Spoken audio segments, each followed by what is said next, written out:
I suppose I should have had all this adjusted.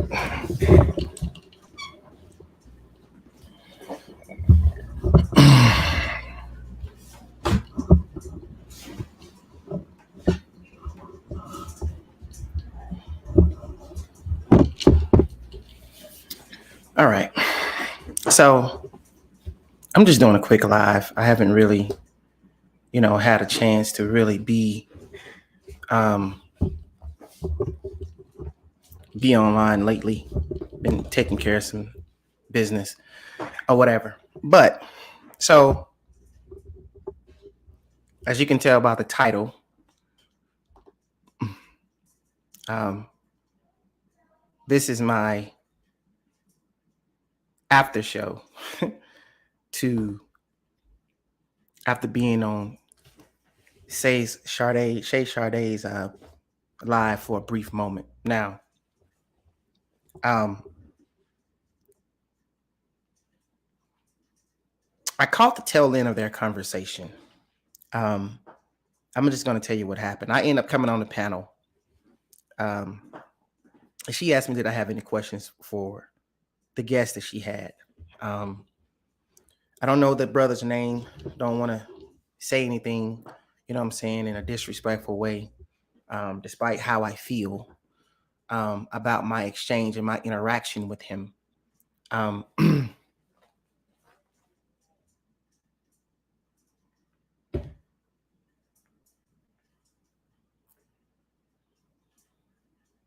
Sorry about that. I don't want to say anything disrespectful about my exchange and my interaction with him, but I caught like the last, before I came in, I think I caught maybe caught the last 20 minutes just sparingly because, I was driving, I was listening to the radio in my car. I came home. My dog. I pulled it back up, and so I caught bits and pieces, of the conversation, but I called in because of the title of the show. The title of the show said, is the woman king anti-black man? So I called in to comment on that. Right? I didn't know, because like I said, I came in at the tail end of the show. I didn't know that, what I seen at the last 20 minutes, I seen like, honestly, he was rambling. That's just honestly what I thought. I thought he was just rambling. He was saying a lot. And even, Shay herself didn't seem like she could really moderate the conversation. Like, it seemed, I've seen her shows a lot. I think she's a great interviewer. Matter of fact, I think she's one of the most.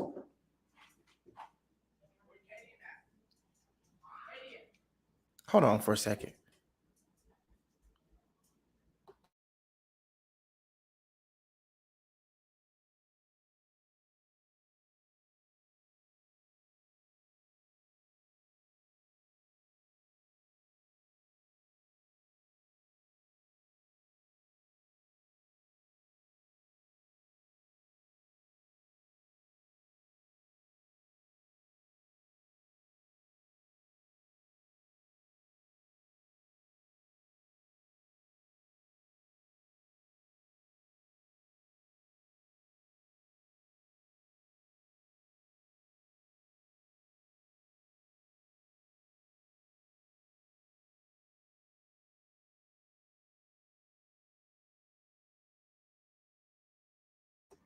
This is one of the reasons why I try to do my live stream when no one's home, because I have a 15-year-old, 11-year-old, and a 3-year-old.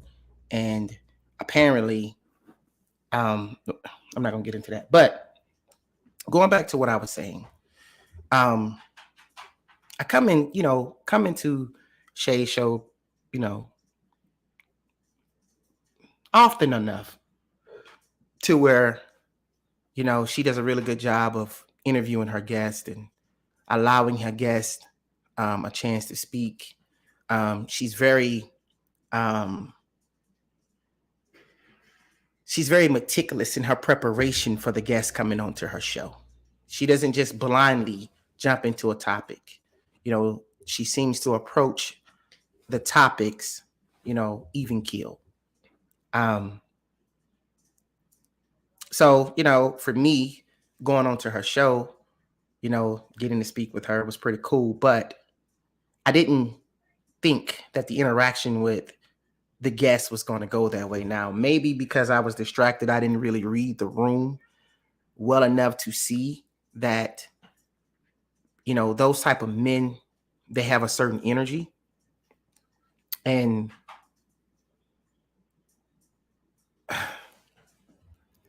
I don't like talking to people that way. I don't like talking to people who are like that. I don't like speaking with people who are like that. And I'm going to tell you about the interaction. I'm just going to go brief. I come in and basically I was kind of somewhat distracted because I was still dealing with our Oluwa. He's 3.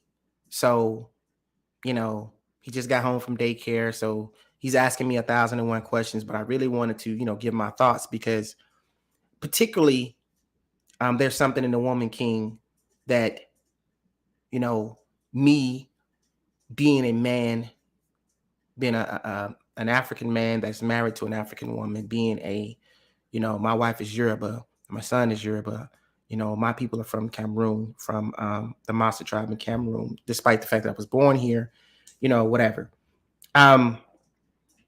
Knowing the history of the Yoruba people, knowing the history of the Oye Kingdom, and knowing how the depiction of the Oye in the Woman King, knowing how dramatically the narrative, how dramatically the story was off, and knowing that, there was a feminist undertone to it, didn't really get to expound on my thoughts very well because, he interrupted, and started belittling me. I mean, there's no way of no other way to say it. He just started belittling me, telling me what I don't know, telling me what he does know, and for one, my retort was, "How do you know what I don't know?" Because that type of stuff always fascinates me. Whenever you tell somebody what they don't know, like, how do you know what I don't know? Because you think that I know that I look younger than what I look, but I'm actually 40 years old. I actually have been traveling since the age of 18, right? So I've been traveling for a combined of 22 years. As I said, my wife, we visit the continent quite frequently. My wife is from Nigeria. I met her in Nigeria. I've been to several different African countries. I've been to West Africa, I've been to East Africa. I'm not going to even go through all that because this, my experience, right? It's too much for me to list. And I'm not trying to degrade anybody else's experience or expertise or whatever. I'm not trying to degrade that. I'm not trying to water it down, but I just feel like this is the problem that we have in the African American community. And this is why I don't really subscribe to the African American community at large anymore. Because one of the biggest problems, yes, we talk about the women. We talk really, we can go in about the women. I got videos on this channel to where I'm going in about the women. We talk about the women, right? But what we also need to be addressing is that these older men who, let's just say that the Gen Xers and the millennials have had to pick up the slack for the baby boomers and the silent generation. Bottom line. And the reason why it's so hard for the younger men to take advice from the elder men is because of that type of interaction right there. Okay. You're automatically coming in just demeaning me. You don't know anything about me. You don't know my background. You don't know my history. You don't know nothing. You don't know nothing about me. You automatically say, I don't know anything.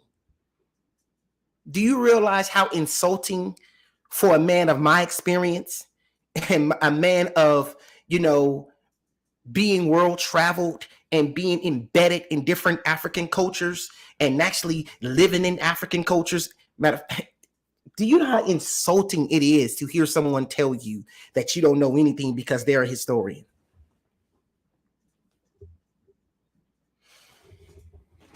But that's the problem. The problem is a lot of the older generation don't want to hear the ideas of the younger generation, right? The reason why the African American community is in the state that it's in now, besides assistance from the government, is because of the elders of the community, the elder women and the elder men. They're equally complicit. But when the elder men are having to have an interaction with the younger men, they immediately demean the younger men. I mean, for God's sakes, I'm sitting here listening to the conversation for 25 minutes before I even jump in, and I barely heard Shay be able to say a word because you're too busy trying to tell us what you think that you know and what your expertise is. And then you got everybody in the chat, all these other cats in the chat talking about I'm being disrespectful. How am I being disrespectful when you literally been speaking for about 2 hours and I come on and say something for 2 minutes? You don't know what I'm about to say, and you immediately cut me off and say, we not doing this. We not.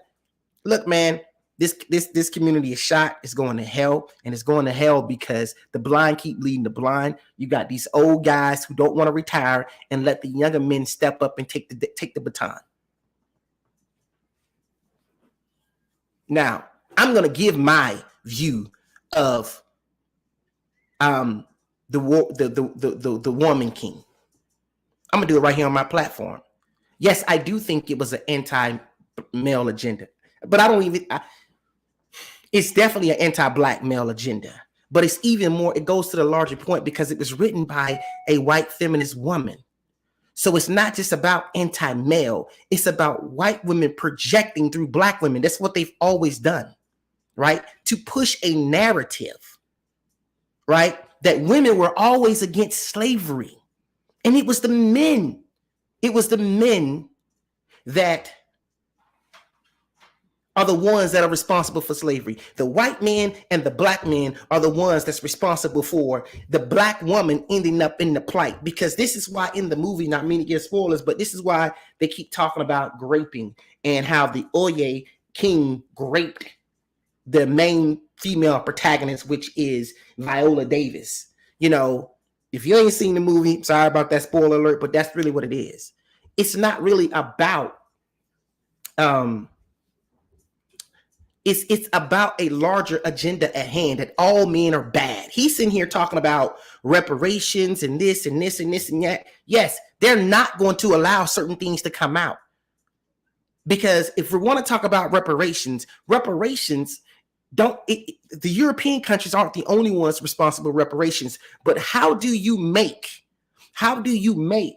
tribes that wasn't even nations responsible for reparations on the continent? Because I hear that narrative about African countries are equally complicit and they are responsible for paying reparations too. So how do you do that? Now, we know the Ashanti largely are in charge of Ghana, and the Ashanti was largely involved in slavery just as well as the Dahomey and other tribes, right?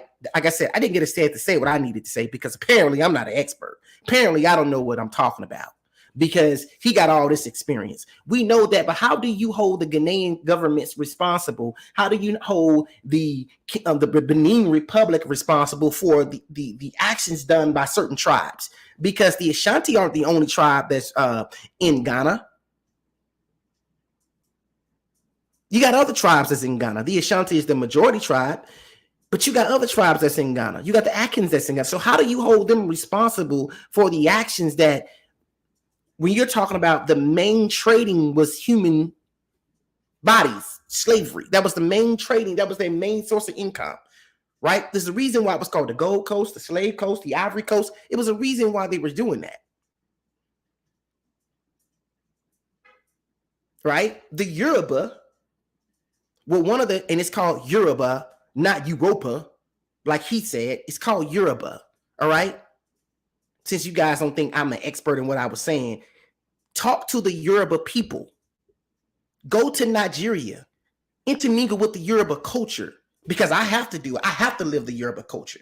I have to learn to speak the language. I have to learn to eat the food. I have to learn all of those things because my wife and my son is half Yoruba, right? That's why his name is Aroluwa, which means the wonder of God in the Yoruba tongue, which is the Oyo people. But what do I know? However, There were a lot of people that were complicit in the slave trade. Yes, we do know that it was a finance white major enterprise, but they were getting the product from Africa. Right? You had Yoruba selling Yoruba, Igbo selling Igbo, Hausa selling Hausa, the Fon selling the Fon. You had the Akin, you had all these different tribes. This is what we're doing, but you have certain tribes that this was their expertise. And to make a movie to say that, for one, this female force has all these extra supernatural powers. There's a scene in the movie, man. It's just ridiculous, right? It's ridiculous. No one's fighting through that type of injury.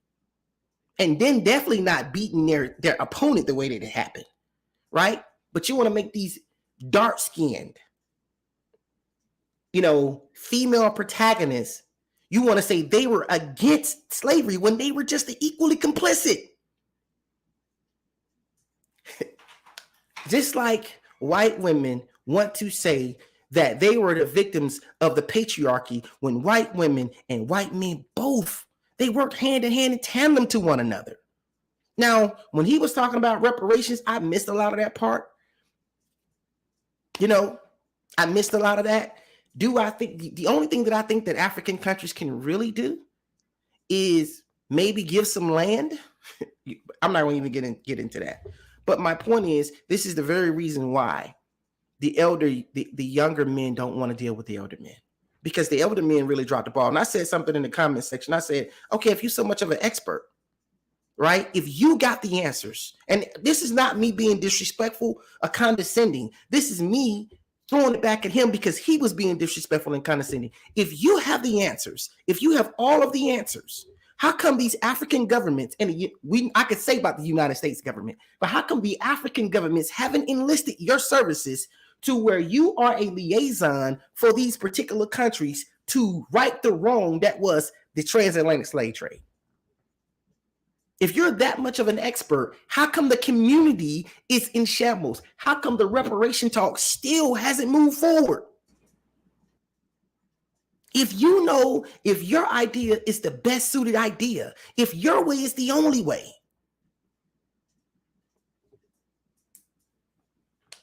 and that was not me being arrogant. One of the moderators said, I'm not being arrogant. But when you don't let a person speak their opinion about the question, I wasn't going to be on up for 2 seconds. And I was just like, you know what? I'm not going to do this on this girl's platform. I'm not going to come on her platform and a younger man going at this older. I'm not going to do that. If you feel like it's that important for you to shut me up and you don't want me to say anything, fine, I gracefully bow out. I don't actually have to listen to you. That's one of the things about the manosphere right now. What the manosphere teaches is Black men have agency. I don't have to listen to you. I don't have to follow what you're saying following anymore. It's failed. You guys, it's the older men's way of doing things has failed. It's gotten us nowhere. The only thing it's gotten is boys being without fathers, because I'm not going to go into that. It's failed us. So why would I listen to you? You can't even give me the common courtesy and respect to let me speak for 5 minutes. If you want respect as an older man, why don't you say, okay, let me show this young man common courtesy? Because naturally, because you're older, my inclination is to yield to you anyway. But when you come in insulting me, basically telling me that I don't know what I'm talking about. You don't know me. You don't know me for 2 seconds. You don't know nothing about me for 2 seconds. And I'm sorry, I'm not one of these younger people that's going to be sitting here and saying the elders are wrong, but the elders get it wrong a lot. That's why a lot of people in the African American community have trauma. That trauma comes from their home because the elders have gotten it wrong a lot. And all it does is repeat the cycle. I'm going to do what you taught me to do because this is only what I know what to do. We're in the age of information. Google is your best friend. I don't have to listen to you guys anymore. If you're not showing me a path forward, I'm not going to listen to you. If you trying to tell me about finances, but your house stays in foreclosure and your car stay repossessed and you don't have no money in your savings account, you can't tell me jack. I'm not going to listen to you. I want to see results. I don't want no symbolic victory.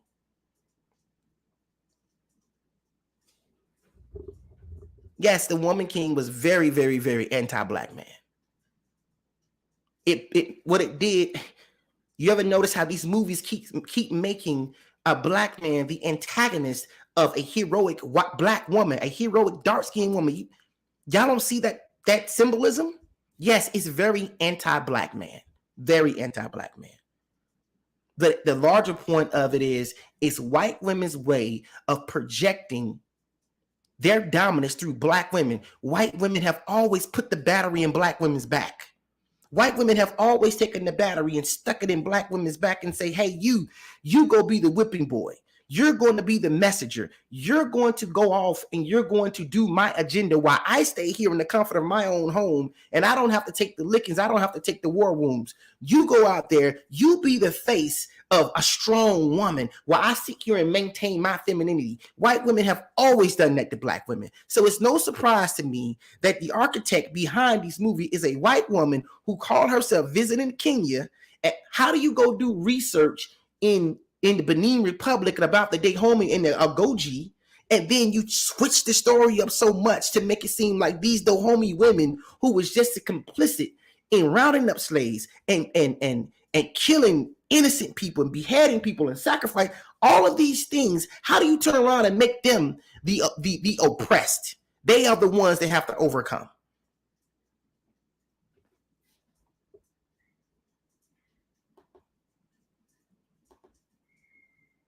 How do we do that? Because it's an agenda. And yes, at this point, I'm like, yes, it's anti-black man. You see it all in. You see Harry in the movie Harriet. It was anti-black man. And every time these women, these black women are the protagonists, they always have some supernatural ability. You're like, wait a minute, hold on. They always got some supernatural ability. They can't just tell the story. They got to give this woman X-Men like powers. And she. You know what I'm saying? She got some type of supernatural ability, and it's a big black man on the other side that's just ruthless and killing. And all he wanted to do, like in the movie Harriet, all he wanted to do was catch slaves so he can use his money to have sex with white women. That's what his end game was. I'm just going to use my money to have sex with white women. That was his end game. Again, virtue signaling, talking about that black men is all we are.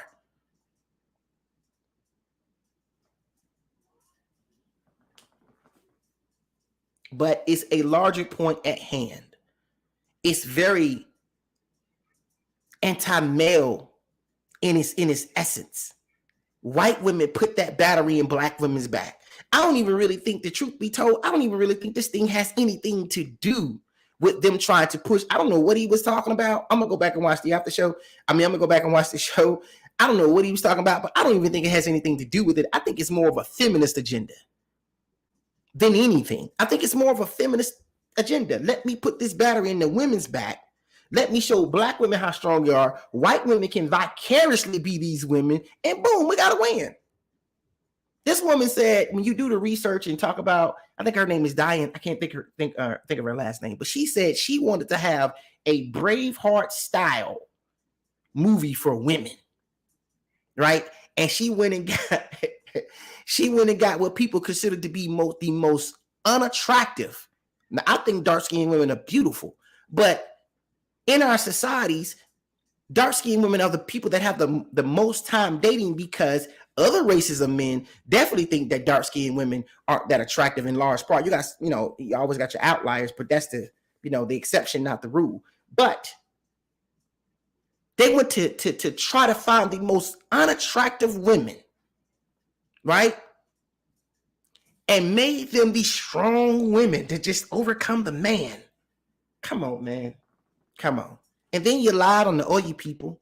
They were not, you lied on the Oya people. The Oya people, the Yoruba people were not doing all of those things. You lied on them. You flipped it around them. It was really about making men to be the chief architects of slavery and the women be against it. That's what it was about. Then the one guy in the movie that was actually helping them, he was a simp. You know what I'm saying? He was a simp. It's just bottom line. But anyway, I'm bringing this video to a close. But this is the reason why it's hard for me. It's hard for me to take the elder black men seriously, because a lot of times when you try to talk to them, they overtalk you. It's just rude. Like, come on. If you want to teach me, how are you going to teach me? You already have shown me that you don't think that I have nothing between my goddamn ears. You're already dismissing me. You're so busy dismissing me, you know what I'm saying? But you want me to receive from you. I can't receive like that. I'm not going to receive like that. Other guys may, but not me. I'm not going to receive like that.